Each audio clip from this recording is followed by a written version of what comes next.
Good morning, Rabotai. Breakfast in the class today is dedicated for the Refuah Shlema of Rachel Bat Joar. May she live many more years in good health.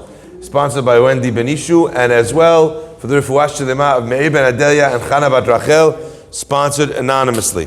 Rabotai, I want to read you something that I thought was very, very beautiful. We see Yaakov Avinu traveling back towards Eretz Israel, traveling back into the jaws of the lion. Okay? Why did Yaakov Avinu? Let's remember for 1 second. Yaakov Avinu ran away from Eretz Israel, from his parents' home.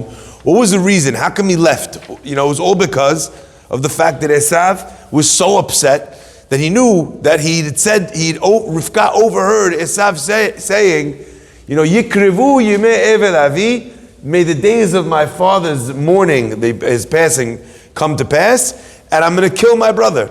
So Rivka tries to save him, and she sends him away. So why in the world is he now coming back, Yaakov Avinu, to Eretz Israel? So it seems as if God is saying to him, Baruch atah Adonai Eloheinu melech haolam she'akol nהיה baro. Amen.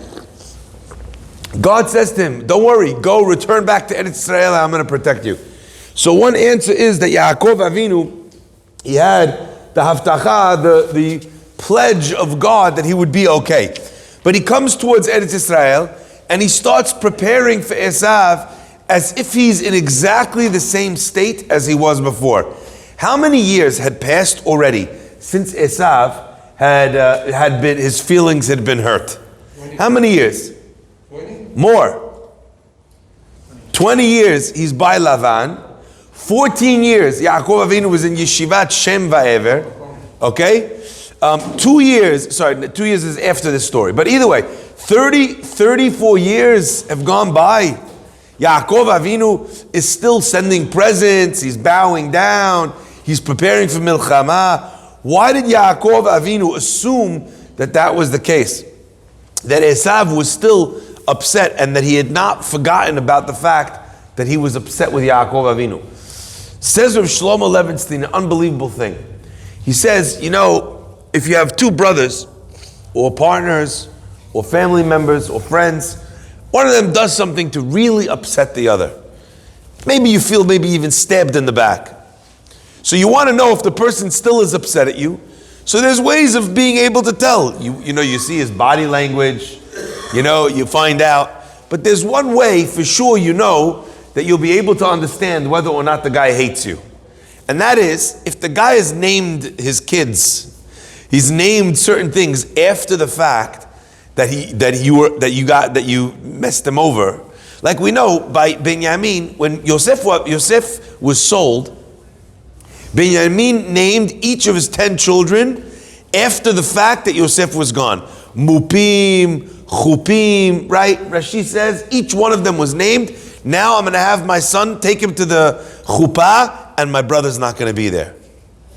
Mupim, each one, he interprets the words to mean the fact that Benjamin named his children after Yosef. Now, Rabotai, let me ask you a question. Which way do you think it went? Was it that Benjamin never forgot because he had named his children that? So every time he stood at the bottom of the stairs and he said, Chupim, did you do your homework? So he was reminded. Is the point that he never forgot because he named his kids those names? Or is the reason that he named his kids those names because he never forgot? Which one? What do you think? I think both. I think both. I think probably the fact that he's still naming it is indicative of the fact that it's still fresh. But I definitely think the fact that you named your kids after it is going to help keep it fresh, because every time you mention it, I think also that's part of the reason why the custom is to name your firstborn son, to name your children after your parents. That way, when a child is growing up and raising his own family and taking care of his own things, he calls up the stairs, he says, Jack, what does he remember? Remembers his dad. He remembers that he has an obligation to show kavod, respect, in his father's lifetime, and to give nahat even after his father has passed. That way, each time you mention one of the children, like the pasuk says, Ki mideh dabribo, zachor eskirenu od. each time you call this child Ephraim, HaKadosh Baruch Hu says, I remember the Jewish people. I remember my children, because every time I use his name, it brings me back. I get reminded. So Rabotai, if Binyamin names each one of his kids after the story, the episode, the saga of Yosef, he never forgets the fact that his brother is gone.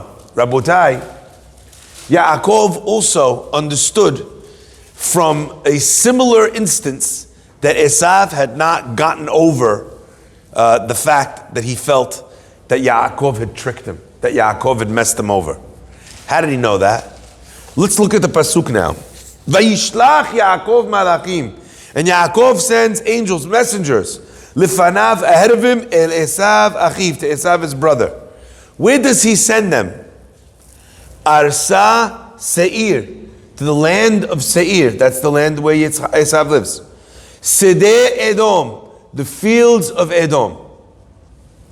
Rav Shlomo Levenstein points out that what he noticed was what Esav had called his territories.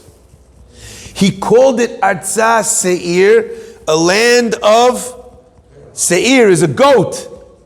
What did Yaakov do in order to trick his father that his arms were hairy? He brought the Seir, okay? The fact that it was comparable to the Se'ar, to the hair of Esav. So he called his land Arsa Seir. Sedeh, the field of Edom. When did Yaakov get the Bechorah from him legally?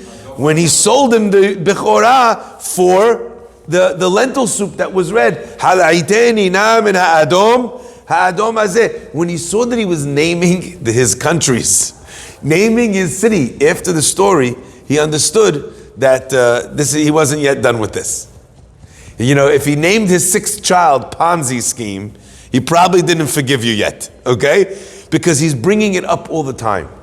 Rabotai, we said that there's two reasons why when someone is upset at somebody, right? If they name a child after it, they name a story after it, right? They coin a term after it.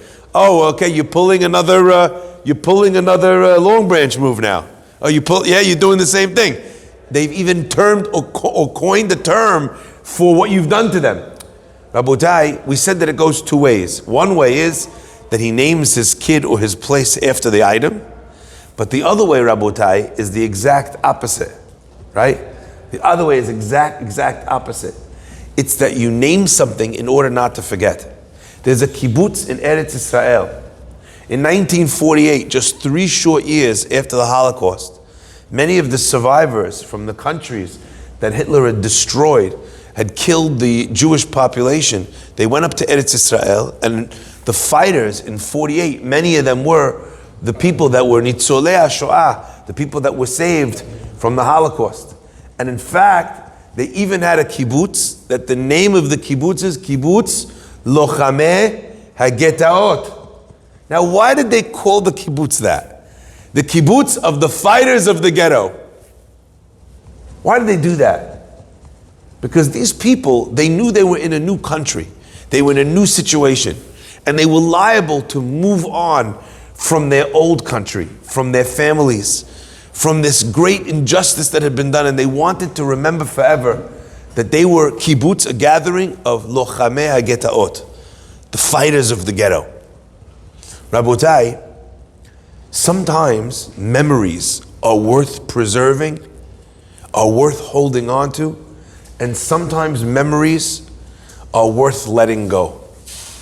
Esav here has a fight that is now 34 years in the making. Something that happened such a long time ago. And yet, he is not willing to let it go. He's driven. He still remembers, Rabotai, Sedeh Edom. He remembers something that happened when he was 15 years old. I mean, they've moved on. They're each huge people in their own right. Esav is a general leading an army. He's very powerful. He's very wealthy. He's still talking about, you remember that time? He's naming the country names to remind, so he never forgets. Rabotai, there are things that we never forget. Some things are so imprinted upon our memories that we never forget because we have no choice. You know, someone says something to you, it's so harsh, he humiliates you so badly. He steals an amount of money from you. It's so much money that you can't bring yourself, no matter what happens, you can't forget. It's so imprinted on your memory. But Rabotai, not every memory is like that. And not every fight has to be that way. And sometimes we're not noticing that we're doing it, but we're naming children and we're naming places and we're instituting, hear these words, sometimes we institute mechanisms in order not to forgive and in order not to forget. Ask yourself, how important is it to hold on to this? How important is it to ensure that 10 years, 20 years, 30 years, 40 years down the line, you're still going to remember this, that you're going to be holding on to this anger and to this poison? You know, Yaakov Avinu, he does everything he can to placate Esav. He sends the animals. He even puts a little space in between each set of animals to make the gift seem even bigger. As he's walking, he's bowing towards Esav, right, until he gets to his brother. And the pasuk actually tells us something very interesting. It says that Yaakov Avinu bowed, and he bowed, and he bowed. And then the pasuk says, listen to these words.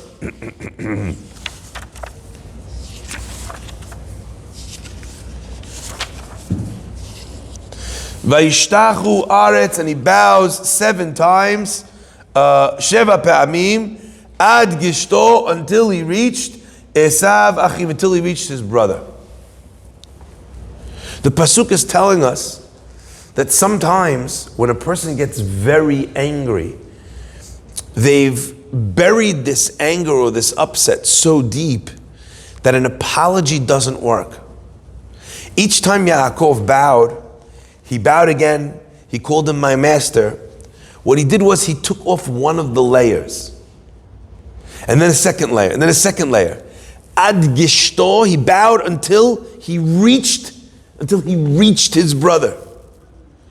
You know, in our eyes, sometimes the mistakes that we make are not so big. And we expect the person to just let it go. And we tell them, come on, why are you holding on to this? Why are you naming your children names after this item? Just let go. Why are you still so upset? But what we don't realize is that at this stage, they took that seed, they buried it in the ground. Trying to ask forgiveness without getting to the core of the matter is like trying to kill the tree by pulling off leaves. I'm so sorry, I apologize, I this, I that. If the person has buried that anger deep inside of them, then the only way to get to it is by uncovering layer by layer by layer until you've reached Achiv, you've reached your brother. At that stage, now we're ready for a conversation.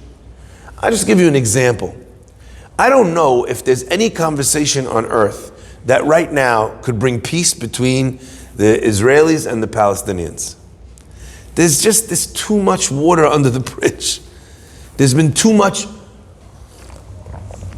many terror attacks. There's been too many rockets to say sorry.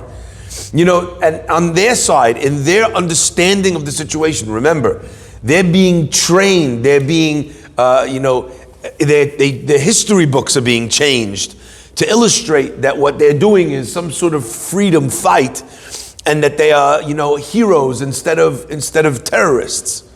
You know how much you have to undo before you can even have that conversation? I don't know that will ever be solved until the coming of Mashiach.